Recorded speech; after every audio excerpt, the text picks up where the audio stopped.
मां दी कुछ लगदी। अमर मेरे पोतरे नु चुक के अपने भरा नु दे आई है।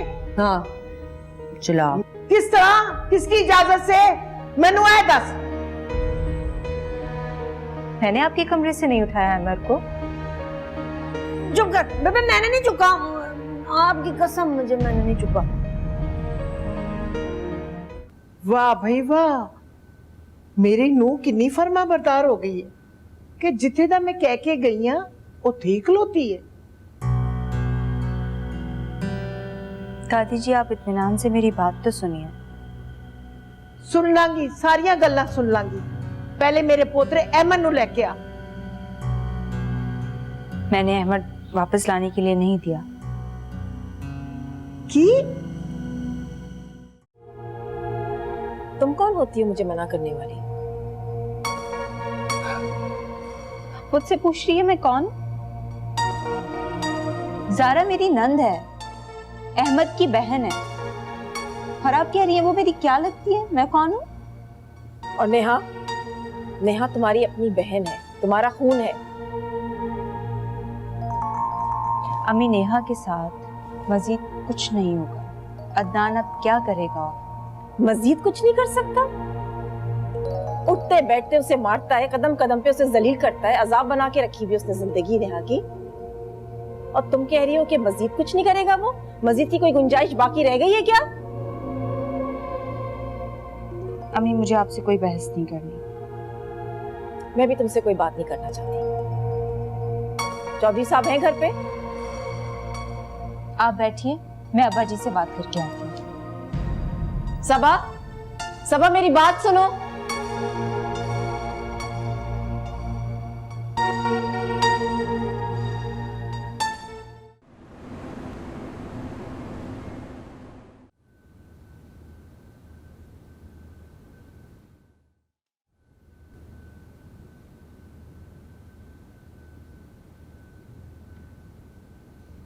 अस्सलाम वालेकुम। अरे शम्सा बेगम, शम्सा बेगम, ये देख, मैंने पहले से आपको जो रब का वास्ता है वो बात ना करना जो तू करके आई है। अब्बा जी ये क्या कर रहे हैं आप? आप प्लीज इस तरह से हाथ मत जोड़िए। नहीं पुत्र, वो ये इनका हक है, मेरी धी की सास है ये, और मैं एक धी का प्यो हूं बेटा। चौधरी साहब, मुझे जज्बाती ब्लैकमेल करने से पहले ये मत भूलें कि नेहा मेरी भी बेटी थी। आप लोगों ने सिर्फ अपनी मफाद की खातिर ना हमारे घर की इज्जत के बारे में सोचा और ना ही मेरी बेटी के बारे में। अच्छा, ते बदला चुकाना ये शम्सा? मम्मी प्लीज पुरानी बातों को भूल जाएं, क्यों दोहरा रही हैं बार बार? पुरानी बातें अगर जख्म बनकर दिल पर बैठ जाए ना, तो वो जख्म नासूर बन जाते हैं। और अब फिर वही खेल खेला जा रहा है। फिर आज अपनी मफाद की खातिर आप लोग मेरी बेटी की जिंदगी के साथ खेल रहे हैं। मैनू इल्जाम ना दे, मैं तेरी मिन्नत नहीं करांगी। हमने कभी अपने मुफाद की खातिर नेहा दा बुरा नहीं चाहा। तो फिर पूछे ना अपनी इस बहू से, कैसे अपना ऐशो आराम ज्यादा अजीज है या अपनी बहन की जिंदगी? और ये सब कुछ आपकी वजह से हुआ है परवीन बेगम। और चौधरी साहब, आपकी वजह से भी। क्या आपने एक गलत इंसान के हवाले कर दिया मेरी बेटी को? हाँ, तो मैंने तेरे सामने पहले जोड़ दिया था, कहे तो मैं तेरे पैर पकड़ लेता हूँ। प्लीज, और खुदा का वास्ता है, अल्लाह का वास्ता है, इस किस्म की बातें ना कर। और तुझे नवासा चाहिए तो बेटा दे दे इसको, इसका नवासा। सवाल ही पैदा नहीं होता कि मैं अपना पोता तेरे हवाले कर दिया। वो साडा खून है, साडा वारिस है, साडी नस्ल है। तू सौदा करने आई है ना, तो कर। तू चाहती है ना अपने पुत्र का दूजा ब्याह करना, तो आज सौदा होके रहेगा। केड़ा सौदा करने लगे हो माँ जी? धी दे बदले धी। तू ब्याह करना है ना, शौक से कर अपने पुत्र का ब्याह। मेरी ज़ारा को भेज दे, तो ले जा अपनी सबा नु। मैं अपने पोते को नहीं जाने दूंगी। है कहां से बीच में आ गई? मैं कहीं नहीं जाऊंगी। तो फिर तुम अदनान की रकम वापस कर दो ताकि वो उसे तलाक दे दे और मेरी बच्ची की जान छूटे उस आदमी से, वरना वही होगा जो परवीन बेगम की ख्वाहिश है। मुझे ये सौदा मंजूर है। मेरी बात तो सुन शमसा। और शमसा बेगम मेरी क्या? अच्छा ते तू अपनी मां नू बुलाया सी ना अहमद नु हवाले करन? ए भुल है तेरी, ए कदे भी नहीं हो सकता, सोच भी ना।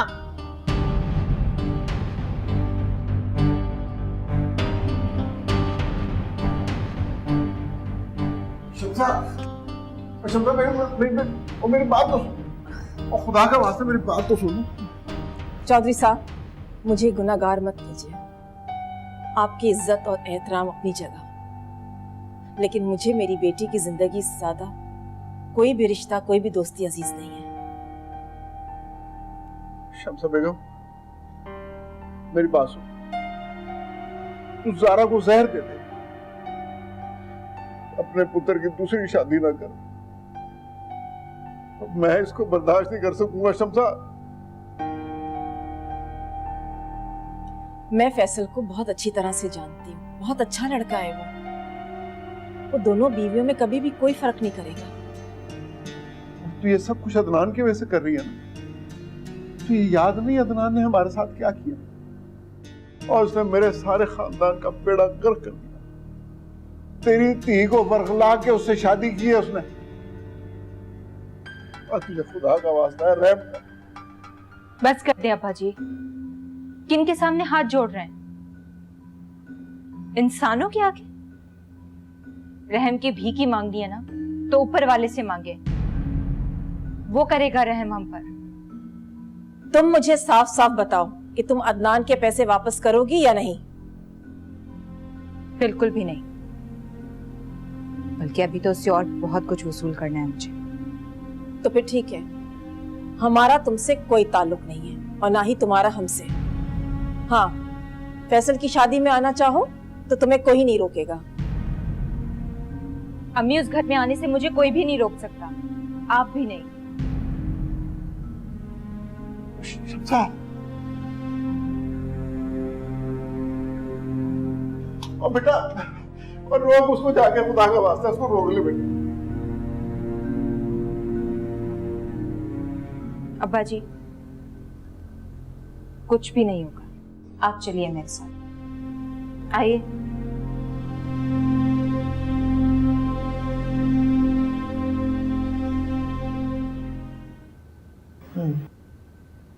अब्बा जी, हथ जुराते ना सुसर दे अपनी मां दे सामने। ठंड पै गई तेरे कलेजे च। मैंने क्या किया है? अच्छा जी, कितनी मासूम बन गई है। मैंने क्या किया है? बेबे जी, सारा किया कतरा इसी का है, इसी ने सारा फसाद मचाया है। ना फ्रॉड करती है दान के मोटे के साथ, तो कभी भी इसकी बहन करता बुरा हाल ना वो करता। कान खोल के सुन ले, जे फैसल दा दूजा ब्याह होया ना ते सारी जिंदगी तरसेगी अपनी औलाद के लिए। सुन ले गौर से, अच्छा समझ ले। और बेबे ये कितनी लालची है, इसको तो कोई हया ही नहीं है। तो क्यों नहीं वापस करती उसका 5 करोड़ रुपया है? क्यों नहीं बात आती? और मेरा भी 1 करोड़ खा के बैठ गई बेबे जी, देखिए चुप करके जरा। और इसके घर वाले, उन्होंने भी मेरा 10 लाख रुपया कब से मारा हुआ है। तो तू वापस कर ताकि हमें चैन आए, हमें सुकून आए। वापस कर पैसे मेरे। वो पैसे मैंने अपने अकाउंट में नहीं डाले, अब्बा जी के अकाउंट में, जिससे मैंने अहमद का इलाज करवाया, फैक्ट्री का नया काम शुरू करवाया। और आप मुझे मेरी हमदर्दियों का यह सिला दे रही है कि मेरा बच्चा भी मुझसे छीन रही है। एहसान ना जता, तेरा बच्चे पे कोई हक नहीं। मैं कल ही चली जावांगी पिंड, हमेशा हमेशा ले। आप ऐसा कुछ नहीं करेंगी दादी जी। मैं इस तरह ही करांगी। चुप कर जा खुदा का वास्ता। ये सबा, और पैसे इनके मुंह पे मार दे। इनके दिल में इंसानियत कोई नहीं है बिल्कुल। पैसा ही खुदा बना लिया इनमें।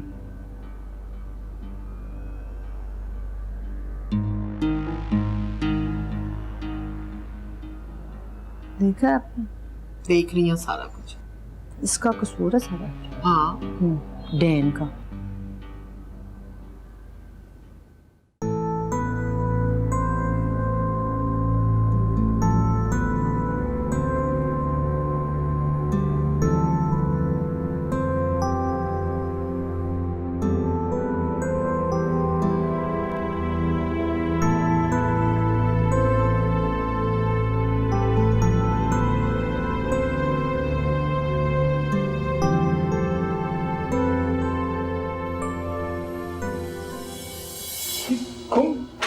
तुम यहां क्यों आए हो? आई सी। तो बेटी के साथ साथ तुम दोनों भी साजिश में शामिल हो। ये क्या मतलब है तुम्हारा? मैं सभा से मिलने आया। सभा से मिलने आए हो या अपना कमीशन लेने आए हो? तमीज से बात कर। खबरदार, जब मेरे अब्बू की शान में 10 भी बोला तो। क्या कहा तुम? अब्बू की शान? क्या है इन हजरत की शान? बेटी साजिशें करती है और ये अपना कमीशन वसूल करते हैं।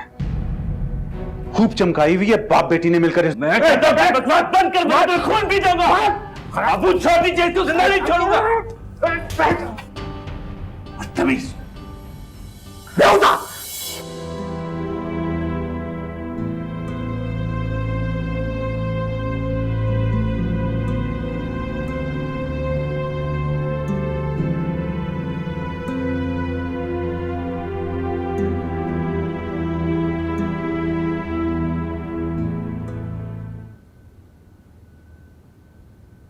और नानी जी को क्या हो गया? तो हिटलर ही बन गई है। हाय काशी पुत्र, मैं ना जाके बाजार से तेरे लिए खुद सेब लेके आई हूँ। इतने महंगे सेब मिले पर मैं ले आई। मैंने कहा मेरे बच्चे के लिए सेब है, खाए, कमजोर हो गया, छुपा के लाई हूँ सारों से, नजर ना पड़े। आजा शाबाश, फटाफट खा ले। अम्मा जी आप वो छोड़े, मुझे बताएं नानी जी को क्या हुआ है? नानी को क्या होना? कुछ भी नहीं हुआ, चंगी भली है, मजे कर रही है, उनको नहीं कुछ होना। सेब खा। यार अम्मा जी, मैं गया अमर को उठाने तो मेरे मुंह पर रख के एक चपेट दी और बोला कि चले जाओ वरना हाथ तोड़ दूंगी। हाँ बेटा, इसी तरह की कुछ बातें मैं भी सुन रही हूँ और महसूस भी कर रही हूँ। पता क्या हुआ है, अहमर के पीछे ना कुछ लोग पड़ गए, उस बच्चे के पीछे ना, उस बच्चे को अगवा करना चाहते हैं। हर वक्त कोई ना कोई ऐसी खबर आती रहती है कि बच्चा भी अगवा होने वाला है ना। हम यूं रहते हैं और मेरा ख्याल है ना शाम तक हो भी जाएगा वैसे अगवा। क्या मतलब अम्मा जी, इतने छोटे से बच्चे को कौन अगवा करेगा?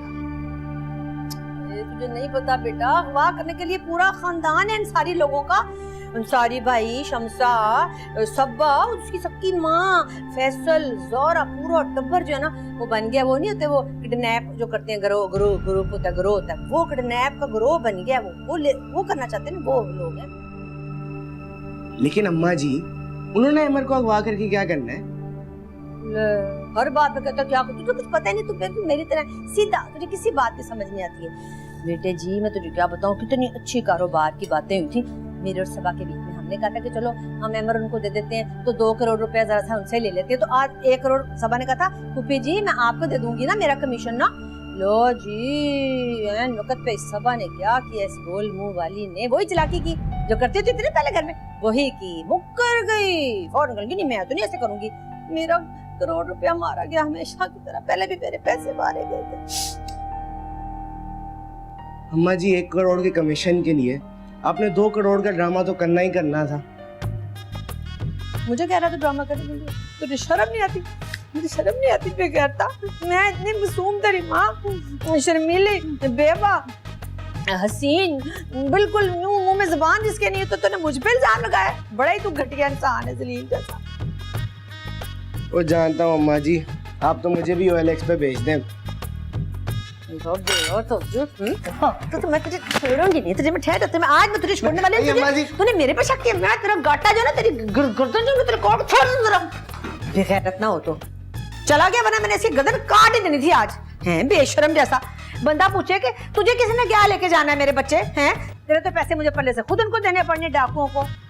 और राशन भी खुद दिलवा के देना पड़ेगा कि इतना खाता है तो उसको ये आटा वाटा डाल दो।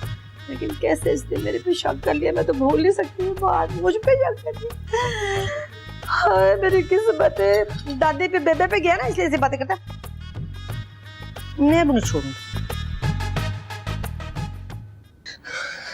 काशी, ये फीडर जरा दादी जी को दे आओ।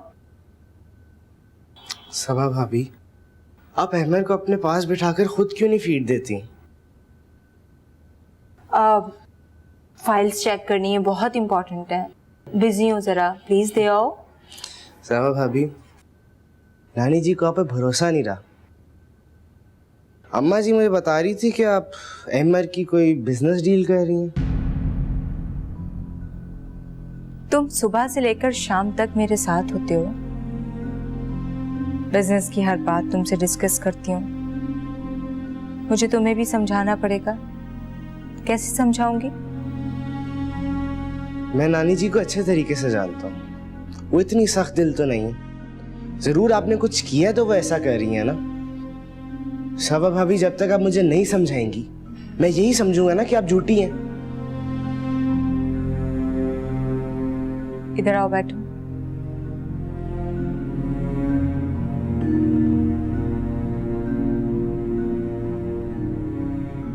काशी, मेरे लिए रिश्ते ही सब कुछ हैं। ये बात सब अच्छी तरह से जानते हैं। पैसा जरूरत जरूर है, पर सब कुछ नहीं। मैं ये तो बर्दाश्त कर लेती हूँ कि मेरे बड़े मुझ पर शक करते हैं, पर ये नहीं सह पाऊंगी कि मुझसे छोटे भी मुझे अजीब नजरों से देखें, सवाल करें। ये बात सच है कि इस वक्त हमारे घर के हालात बहुत मुश्किल हैं। ज़ारा को लेकर, नेहा को लेकर सबके सवाल उठते हैं मुझे लेकर, पर मैंने कभी किसी का बुरा नहीं चाहा। ज़ारा मेरी बहन है,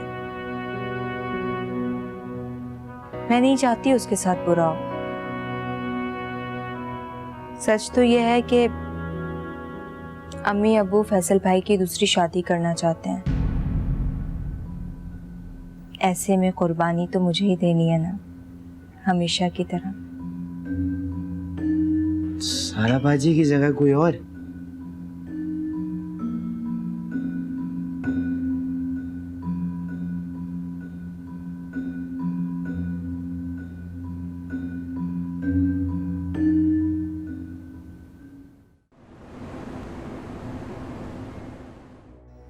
चौधरी साहब की ये पुरानी आदत है, जब बस नहीं चलता ना तो हाथ पांव जोड़ना शुरू कर देते हैं। ज़ारा को भी इसी तरह ब्याया है उन्होंने, और सारा को भी।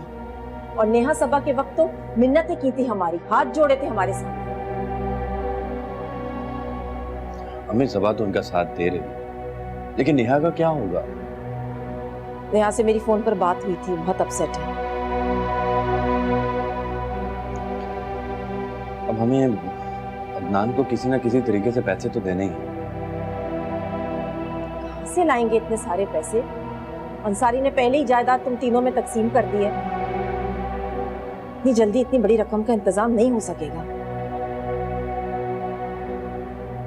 अम्मी, हम ऐसा करते हैं कि हम अपने बैंगलोस, फैक्ट्रीज, जमीनें सब कुछ बेच देते हैं। तुम पागल हो गए हो क्या? सब कुछ बेच के फुटपाथ पर बैठ जाए आके? इस तरह क्या वो नेहा को छोड़ देगा? लेकिन अम्मी, ये भी तो हो सकता है वो पैसे लेने के बाद नेहा को डिवोर्स दे दे। हाँ, बहुत ही कमीना आदमी है वो, ये भी कर सकता है।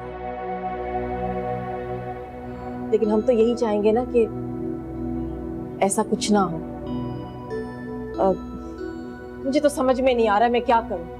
सबा से बात करती हूँ तो वो अलग परेशान है, नेहा से बात करती हूँ तो वो मेरी बात सुनने के लिए तैयार नहीं है।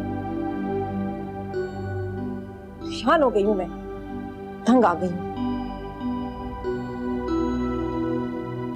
समझ में तो मेरे भी नहीं आ रहा अम्मी।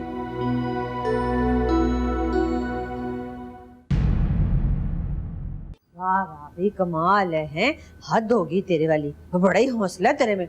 बच्चा छिन गया, बच्चा आंखों से ओझल हो गया, पर इसको कोई फिक्र ही नहीं है, अपना बिजनेस सेट कर रही है भाई। हद। अहमद मेरे पास रही है दादी के पास, बात एक ही। हाँ बात तो एक है, सच कहती, तुझे क्या फर्क पड़ता है, तूने तो पैदा करके फेंक ही दिया था, वैसे भी मैंने इसे संभाला था हर वक्त। लेकिन बात सुन, तू मेरे बच्चों को बिल्कुल नहीं खराब कर सकती। मैंने अपने बच्चे को अपना खूने जिगर पिला के बड़ा किया है, तेरी तरह नहीं डब्बों के दूध पिला पिला के वक्त गुजारा है ना। अरे काशी, कैसे? मैं सेट आपके से हमाद भाई। कब आए हो? हमाद भाई, आज मैं आपसे चॉकलेट लेने नहीं आया, मिन्नतें करने आया हूँ। प्लीज सवा भाभी का बाइकआउट रुकवा दे। वो सिर्फ अपने लिए नहीं, सबके लिए जी रही हैं। काशी, मैं ये जानता हूं कि तुम भी सबा से उतनी ही मोहब्बत करते हो जितनी हम करते हैं।